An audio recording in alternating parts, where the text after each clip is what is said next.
Cor. Terme que prové del llatí i que significa centre, donada la importància d'est òrgan dins de l'entramat humà, ja que el cos pot emmalaltir, però mentre el cor estiga en moviment, hi ha vida. A la seva família etimològica pertanyen coratge i concòrdia.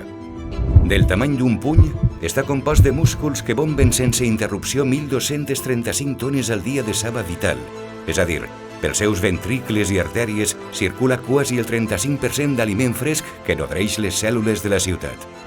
Està format per 5 hàbitats perfectament sincronitzades, a saber, carn, aigua, terra, flors i llum. Diuen que el seu bateig no és més que orgull i amor per esta terra.